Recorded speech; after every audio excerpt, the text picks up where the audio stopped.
குட்டி update. Hot ஸ்டாரில் உள்ள போலீஸ் வெப் சீரிஸோட ரிவ்யூஸ் பார்க்கணுன்னா பின் கமெண்ட்டில் லிங்க் இருக்குது, ப்ளீஸ் செக் பண்ணி பாருங்கள். சபரி நிறைய இன்டர்வியூஸ் கொடுத்துருந்தாரு. அதில் முக்கியமான 2 விஷயம் சொல்ல விட்டுட்டேன். ஒன்று வந்து நானே ஹரிஷ் கல்யாணை கொஞ்சம் சந்தேகப்பட்டுட்டேன். அவர் வந்து திவ்யாவுக்கு மட்டும்தான் பொக்கே அனுப்பிச்சிருக்காரு.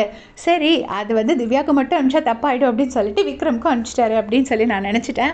ஆக்சுவலாக பாவம், அந்த மனுஷன் டாப் 3ல் இருந்த எல்லாருக்கும் அனுப்பியிருக்காரு. சபரிக்கும் அனுப்பிச்சிருக்காரு, விக்ரமுக்கும் அனுப்பிச்சிருக்காரு, அண்ட் திவ்யாவுக்கும் அனுப்பிச்சிருக்காரு. அப்போ சபரி வந்து நேற்று அந்த இன்டர்வியூவில் கேட்கும்போது சொல்லியிருப்பாரு, நான் வந்து இந்த மாதிரி இன்ஸ்டா பர்சன்லாம் கிடையாதுங்க, இன்ஸ்டாகிராம்லாம் நான் ரொம்ப வீக்கு.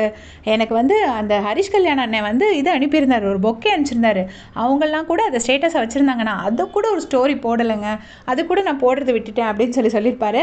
பாவம், ஹரிஷ் கல்யாணை ரொம்ப தப்பாக சந்தேகப்பட்டுட்டோமோ அப்படின்னு எனக்கு தோணுச்சு. அதுக்கப்புறமா இன்னொரு விஷயம் என்னென்னா, அப்சரா சிஜே பற்றி கேட்டிருந்தாங்க.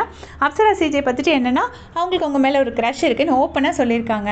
அதை பற்றி நீங்கள் என்ன நினைக்கிறீங்க அப்படின்னு சொல்லிட்டு ஒரு வீடியோ காட்டுறாங்க. அது என்ன வீடியோனா, ரம்யா வந்து அப்சரா சிஜேக்கு சபரியை பிடிக்கும்னு சொன்ன வீடியோ. அப்போ வந்துட்டு அவர் சபரி சொல்கிறாரு, இது வந்து ரம்யா சொன்னது தானே, அப்சரா சொன்னது இல்லைல்ல. அப்சரா சொன்னாலும் ரம்யா ஒரு விஷயத்த சொல்லியிருக்காங்க. ஸோ அதை வச்சுட்டு நான் எப்படி அப்சராவை ஜட்ஜ் பண்ண முடியும்? அப்சரா சொன்ன வீடியோவை காட்டுங்க, நான் அதுக்கு பதில் சொல்கிறேன் அப்படின்னு சொல்லிட்டு ரொம்ப ஸ்வீட்டாக சொல்லியிருக்காரு. அப்புறமா திவ்யாவோட பிஆர் அலிகேஷன்ஸ் பற்றி கேட்டதுக்கு ஃபஸ்ட்டே சொல்லியிருப்பாரு, 30 லட்சம் இருந்தால் நாங்கள் யாரும் இங்கே வந்திருக்க மாட்டோம். அதுக்கப்புறம் என்னென்னா, சபரியை பிடிச்ச மக்களை விட திவ்யாவை அதிகமான மக்களுக்கு பிடிச்சிருக்கு, அதனால தான் திவ்யா வின் பண்ணியிருக்காங்க. இந்த விக்ட்ரியை நான் அப்படி தான் பார்க்குறேன் அப்படின்னு சொல்கிறாரு. அதுக்கும் மேலே ஒரு விஷயம் சொல்லியிருப்பாரு, ஒரு பூவும் இருக்குது, ஒரு முள்ளும் இருக்குது, ரெண்டையும் நீங்கள் மார்க்கெட்டிங் பண்ணுறீங்க. பூவை மட்டும்தாங்க மக்கள் வாங்குவாங்க நீங்கள் மார்க்கெட்டிங் பண்ணால் கூட.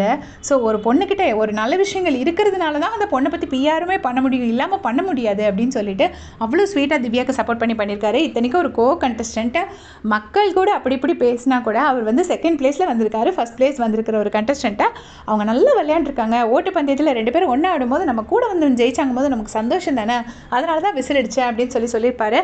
ஸோ இந்த விஷயங்கள், முக்கியமான விஷயங்கள் எல்லாம் நான் வீடியோவில் சொல்ல மிஸ் பண்ணிவிட்டேன். அதுக்காக இந்த செப்பரேட் வீடியோ போட்டிருக்கேன். தேங்க்யூ ஃபார் வாட்சிங்.